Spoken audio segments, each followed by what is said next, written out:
Welcome to Fortune Forecast, and I am Daisy Raisler, your hostess. You're joining me as I'm going through The Power of Concentration by Theron Q. Dumont. As a side note, this book was published in 1918 and it is in the public domain. What I found interesting is that this book was written under the pseudonym of Theron Q. Dumont, who is actually William Walker Atkinson. I'll make sure and leave here the link so you can check William Walker Atkinson's work here on my channel. All right, so one of the takeaways for me in lesson 2, which really stayed with me, was that actions are the expression of the mind, and really allowed me the opportunity to take a moment and think about some of my very own actions and how I've expressed myself and relate that to where my mind was. You'll find that quite refreshing if you take a time of self-reflection on that. The other thing that he mentioned in there was something in regards to acquiring all the knowledge. I can't imagine that I'll ever be able to acquire all the knowledge, as there's always some new discovery in something. And even though I've lived quite a good life up to now, there's still so much more to learn, even in the basic things of my everyday routines. So the question is, if you are trying to get somewhere, achieve something, or do something, and if you find yourself frustrated, I suppose the first question to ask is, do I have all the knowledge I need to do what I need to do? And this isn't for a matter of stopping you from doing something. It's only to help you understand that there is a level of knowledge and body of skills that is needed as you go towards your goal, your dreams, your achievements. And it's interesting, if you're taking a walk from your front door to, let's say, a place down your street, there are so many things that will happen along that way. You know the destination, but you just don't know what are the random events that will give you an opportunity to experience the journey and to learn something new. Something as simple as, I don't know, an interesting insect that you might see along the way, something happening in the sky, a person coming by, stopping and asking you a question. So many things can happen that will increase your knowledge base just from going out your door to the end of the block. It is a random thing that can or cannot happen. And even though you may think that nothing is happening, if you take that walk as a state of awareness, feeling your feet walking, feeling your body pressing in that space, you'll have a new experience. So, what are you doing to improve yourself today? And what do you want to do? And are you willing to, sacrifice certain things to achieve what you want? So those were the takeaways from my chapter 2. Without further delay, we will move on to lesson 3. How to gain what you want through concentration. The ignorant person may say, how can you get anything by merely wanting it? I say that through concentration, you can get anything you want. Every desire can be gratified, but whether it is will depend on you concentrating to have that desire fulfilled. Merely wishing for something will not bring it. Wishing you had something shows a weakness and not a belief that you will really get it. So never merely wish, as we are not living in a fairy age. You use up just as much brain force in vain imaginings as you do when you think of something worthwhile. Be careful of your desires. Make a mental picture of what you want and set your will to this until it materializes. Never allow yourself to drift without helm or rudder. Know what you want to do and strive with all your might to do it, and you will succeed. Feel that you can accomplish anything you undertake. Many undertake to do things, but feel when they start they're going to fail, and usually they do. I will give you an illustration. A man goes to a store for an article. The clerk says, "I'm sorry, we have not it." But the man that is determined to get the thing inquires if he doesn't know where he can get it. Again, receiving an unsatisfactory answer, the determined buyer consults the manager and finally he finds where the article can be bought. That is the whole secret of concentrating on getting what you want. And remember, your soul is a center of all power, and you can accomplish what you will to. "I'll find a way or make one" is the spirit that wins. I know a man that is now head of a large bank. He started there as a messenger boy. His father had a button made for him with a P on it and put it on his coat. He said, "Son, that P is a reminder that someday you are to be the president of your bank." I want you to keep this thought in your mind. Every day, do something that will put you nearer your goal. Each night after supper, he would say, "Son, what did you do today?"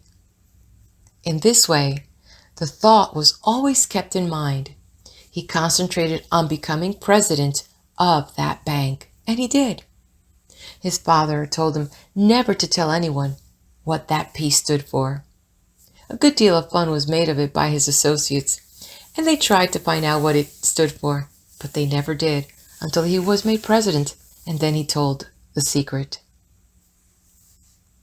Don't waste your mental powers in wishes. Don't dissipate your energies by trying to satisfy every whim. Concentrate on doing something really worthwhile. The man that sticks to something is not the man that fails. Quote unquote, "Power to him who power exerts," by Emerson. Success today depends largely on concentrating on the interior law of force. For when you do this, you awaken those thought powers or forces, which, when used in business, ensures permanent results. Until you are able to do this, you have not reached your limit in the use of your forces. This great universe is interwoven with myriads of forces. You make your own place, and whether it is important depends upon you. Through the indestructible and unconquerable law, you can, in time, accomplish all right things, and therefore do not be afraid to undertake whatever you really desire to accomplish and are willing to pay for in effort. Anything that is right is possible. That which is necessary will inevitably take place. If something is right, it is your duty to do it, though the whole world thinks it to be wrong. God and one are always a majority, or, in plain words, the omnipotent interior law, which is God, and the organism that represents you is able to conquer the whole world if your cause is absolutely just. You can do anything that is proper and you want to do. Just say, you can. You will. You must. Just realize this and the rest is easy. You have the latent faculties and forces to subdue anything that tries to interfere with your plans. Quote, end quote. Let the troubles and responsibilities of life come thick and fast. I am ready for them. My soul is unconquerable. I represent the infinite law of force, or of all power. This God within is my all-sufficient strength and ever-present help in time of trouble. The more difficulties, the greater its triumphs through me. The harder my trials, the faster I go in the development of my inherent strength. Let all else fail me. This interior reliance is all sufficient. The right must prevail. I demand wisdom and power to know and follow the right. My higher self is all wise. I now draw nearer to it. End quote. This concludes Lesson 3. Stay here as we move on to Lesson 4.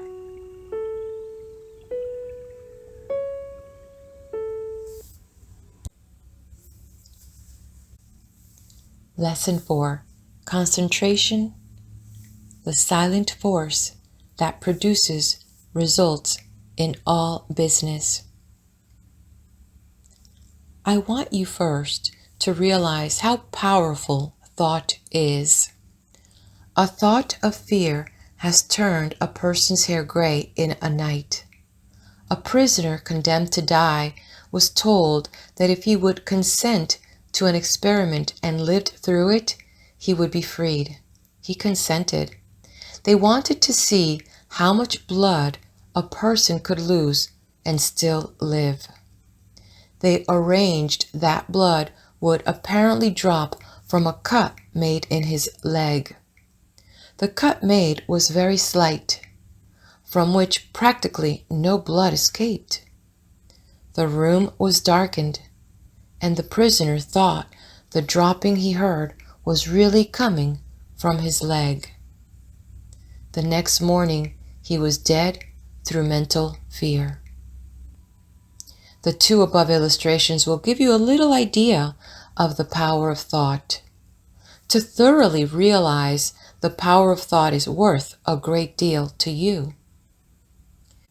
Through concentrated thought power, you can make yourself whatever you please. By thought, you can greatly increase your efficiency and strength. You are surrounded by all kinds of thoughts, some good, others bad, and you are sure to absorb some of the latter if you do not build up on positive mental attitude. If you will study the needless moods of anxiety, worry, despondency, discouragement, and others that are the result of uncontrolled thoughts, you will realize how important the control of your thoughts are. Your thoughts make you what you are. When I walk along the street and study the different people's faces, I can tell how they spent their lives. It all shows in their faces, just like a mirror reflects their physical countenances. In looking in those faces, I cannot help thinking how most of the people you see have wasted their lives. The understanding of the power of thought will awaken possibilities within you that you never dreamed of.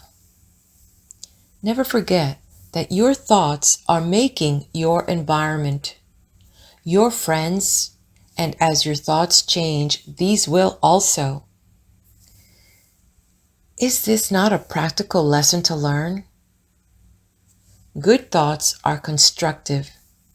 Evil thoughts are destructive. The desire to do right carries with it a great power. I want you to thoroughly realize the importance of your thoughts and how to make them valuable. To understand that your thoughts come to you over invisible wires and influence you. If your thoughts are of a high nature, you become connected with people of the same mental caliber, and you are able to help yourself. If your thoughts are tricky, you will bring tricky people to deal with you, who will try to cheat you. If your thoughts are right kind, you will inspire confidence in those with whom you are dealing. As you gain the good will of others, your confidence and strength will increase. You will soon learn the wonderful value of your thoughts and how serene you can become even when circumstances are the most trying. Such thoughts of right and goodwill bring you into harmony with people that amount to something in the world and are able to give you help if you should need it, as nearly everyone does at times. You can now see why it is so important to concentrate your thoughts in the proper channels. It is very necessary that people should have confidence in you. When two people meet, they have not the time to look each other up. They accept each other according to instinct, which can usually be relied on. You meet a person and his attitude creates a suspicion in you. The chances are you cannot tell why, but something tells you, have no dealings with him, for if you do, you will be sorry. Thoughts produce actions. Therefore, be careful of your thoughts. Your life will be molded by the thoughts you have. A spiritual power is always available to your thought, and when you are worthy, you can attract all good things without a great effort on your part. The sun's rays shine down on our gardens, but we can plant trees that will interfere with the sunlight. There are invisible forces ready to help you if you do not think and act to intercept these. These forces work silently. Quote, you reap what you sow, end quote. You have concentrated within powers that, if developed, will bring you happiness greater than you can even imagine. Most people go rushing through life, literally driving away the very things they seek. By concentration, you can revolutionize your life, accomplish infinitely more, and without a great effort. Look within yourself and you will find the greatest machine ever made. How to speak wisely. In order to speak wisely, you must secure at least a partial concentration of the faculties and forces upon the subject at hand. Speech interferes with the focusing powers of the mind, as it withdraws the attention to the external and therefore is hardly to be compared with that deep silence of the subconscious mind, where deep thoughts and the silent forces of high potency are evolved. It is necessary to be silent before you can speak wisely. The person that is really alert and well poised and able to speak wisely under trying circumstances is the person that has practiced in the silence. Most people do not know what the silence is and think it is easy to go into the silence, but this is not so. In the real silence, we become attached to that interior law and the forces become silent because they are in a state of high potency or beyond the vibratory sounds to which our external ears are attuned. He who desires to become above the ordinary should open up for himself the interior channels which lead to the absolute law of the omnipotent. You can only do this by persistently and intelligently practicing thought concentration. Hold the thought. In silence, I will allow my higher self to have complete control. I will be true to my higher self. I will live true to my conception of what is right.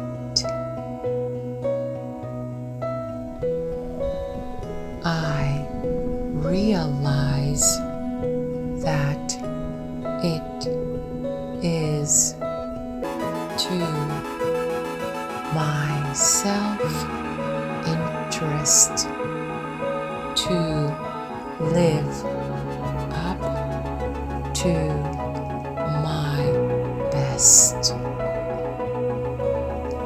I demand wisdom so that I may act wisely for myself and others.